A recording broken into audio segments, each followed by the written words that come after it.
John Mateer has made the decision to enter the transfer portal. We need to talk about where he could end up, what he's leaving, and who has the best opportunity to land what I think is the best quarterback available in the transfer portal. What's up, kinfolk? It's RJ Young. I am not on a step mill. If this is your first time watching the #1 college football show, please hit that subscribe button, ring the bell so you don't miss any of the segments that we upload here. 122,000 subscribers to the #1 college football show YouTube channel. And my goodness, man, it has been quite a ride. I would love for you to join the community. You'll find me in the comments. It gets lively down there. Folks, let me know what they think. They're unafraid. I encourage you to be unafraid too. And if you're a subscriber, much likely to get, well, a quicker and more thoughtful response from me. But let's talk about John Mateer, who set the world on fire at Washington State just this past season when he came in after Cam Ward had left for a lucrative offer to Miami, where he became a Heisman finalist and has basically turned Miami back into the U as we know it.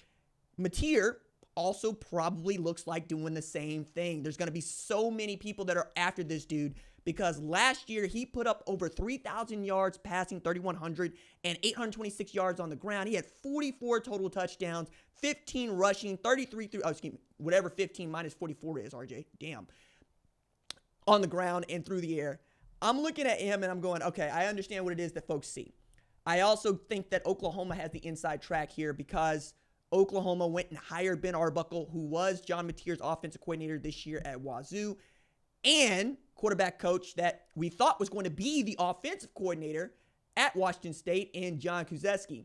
Kuzeski, I think, was really the linchpin here in trying to lure John Mateer into the portal and then perhaps to a place like Oklahoma, where there's already been reports by John Casano that he has fielded a $1.5 million package from an SEC program.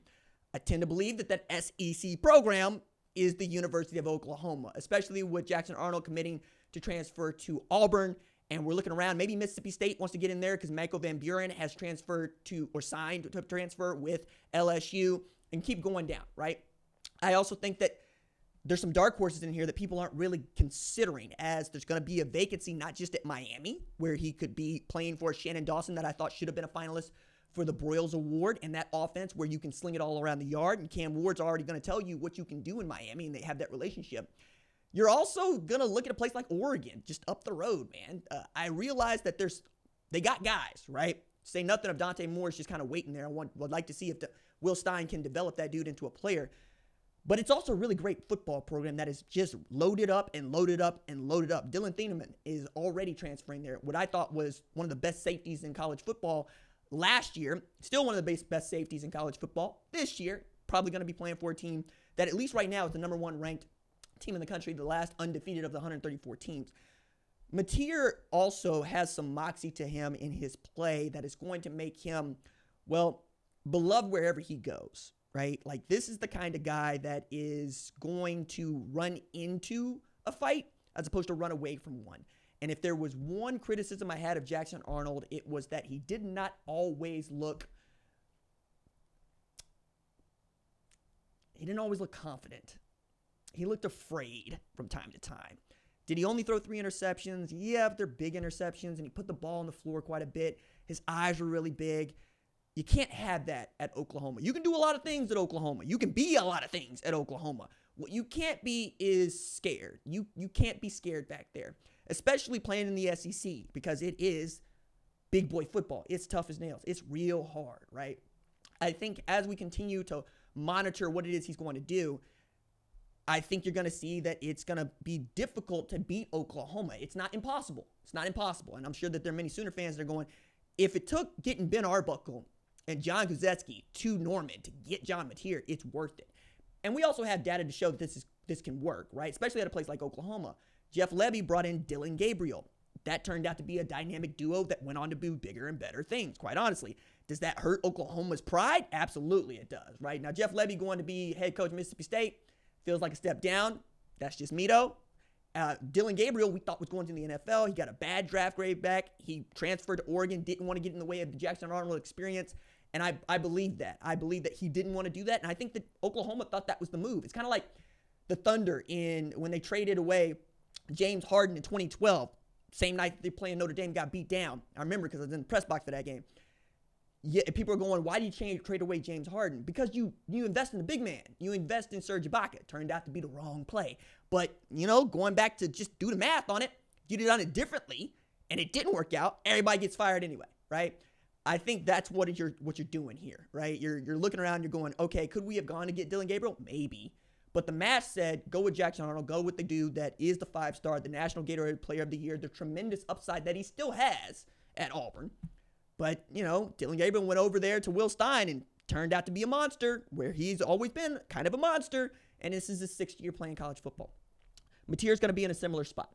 I think that as we continue to take a look at who else is going to enter the ring when it becomes real, that some of these places are going to offer him some big money, we're going to get to find out what is out there. Because, Miller Moss transferring to Louisville sures up a spot, right? Darren Mensah transferring to Duke sures up a spot. Maybe Malik Murphy is interested in going somewhere else, like, I don't know, Miami, right? Or even, dare I say it, Washington State. But Washington State right now is just, it's in a tough spot, man. It's in a tough spot for the 2nd straight year in a row.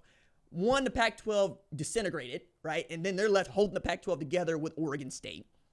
You lose your coordinator to Oklahoma, your offensive coordinator, after having lost Eric Morris to a head coaching job, right, in North Texas. You had to fire your defense coordinator because, well, you were sorry the last few games and the defense didn't hold up its end. You went from looking like a team that could be 11-1, maybe even 10-2, to 8-3, and playing in a Holiday Bowl. Holiday Bowl's not a bad bowl, but it's not where Washington State thought that they were going to be as a top 25 program. Now you're a top 25 program that doesn't have an offensive coordinator or defensive coordinator or a ready-to-go offensive coordinator that you thought you might have in Kuzetsky. Like your legs are being chopped out from underneath you if you're Jake Dicker. And trying to hold this thing together with less money. I mean, it's just hard. It's just really difficult to do. And I think he's going to get a lot more support from Cougs and Cougs fans for trying to pull this thing off in Pullman. But I'm also looking around going, there's guys that he's going to be able to go get. But I don't know that you're going to be able to go get anybody who's going to convince John Mateer to stay. Not right now, not right here. When you're looking around and you know that you have a Boise State that's going to be joining up in your conference that also is playing in the college football playoff right now and representing the Mountain West, knowing what Spencer Danielson has been able to build with Dirk Cotter, and it's not as if it's just Ashton Janty. He is the engine, but that defense has been great, and Maddox Madsen has been great. That's all coming your way, dog. Like that, they're coming to you. You're going to have to deal with this. You're going to have to find a way. You're going to have to find some money somewhere, somehow. And that is going to be really hard on programs like Washington State as we get closer and closer to, 7 months from now, there's a salary cap. You'd only pay $20.5 million to players, but I don't know that Washington State got that much money to pay anybody. And if you have somebody that shows out, the likelihood of them going to the transfer portal is almost assured at this point, right? We got guys that are leaving programs as quarterbacks who won 9 games, who won 10 games, who are on teams that are going to be playing for championships or have played for championships. Now it's about how much money can you get and how competitive the situation is. And I think it's going in that order, right? Bryce Underwood flips from LSU to Michigan because it's about how much money you can get and how competitive you look like you're going to be. If you think that Michigan is going to be as competitive as LSU next year, okay, there you go. You're going to stay in state. Meanwhile, LSU is pulling out all the stops. Went and got Bauer Sharp from Oklahoma, which, depending on which Oklahoma fan you talk to, was a great thing or not necessarily a big thing. Michael Van Buren comes in to back up a Garrett Nussmeier who's returning. I mean, you keep going on about what LSU is doing, and you can see how some programs are just choosing to say, no, we're going to separate. We are going to invest more and more and more into our college football program, no matter what the players are or are not doing, because that's what you're going to have to do. And once you start to try to impose your will on players, you're going to lose them. Because now, I don't have to do what you asked me to do to keep my national letter of intent, that is a renewable contract every year. You're going to give me a financial aid agreement that says I have this many academic years to fulfill my academic prowess or my academic potential and get my degree, and you're going to pay me all of this money. That's what you're going to do. I'm realizing now that you have athletic directors that are trying to tell programs, players, especially the ones that are thinking about going to the portal after you fire the head coach or just before you know you're going to fire the head coach. If you go to the portal, you can't play anymore. Okay, you're going to see more guys that just go, fine, I won't play then. And that is what Marshall is going through right now. Charles Huff left to go coach Southern Miss. They lost 25 players to the transfer portal. They don't get to play in a bowl game. I recognize also this is going to hit Washington State really hard because they've already got 18 guys before Mateer going into the portal. If they lose any more, will they be able to field the football team they think is capable of playing that Holiday Bowl and not getting embarrassed? Because you don't want to get embarrassed on national television. Plus, that's the only bowl game that Fox has. So you're going to get the A-team. You're going to get Joel. You're going to get Gus. You're going to get Jenny. They're going to do a really great job of telling your story. You want to have the best available players to do that with. And they're going to give you a great opportunity to tell everybody what Washington State football is about and how you have groomed not just Cam Ward, but John Mateer, how you groomed Ben Arbuckle and Eric Morris, how you gave younger guys their shots.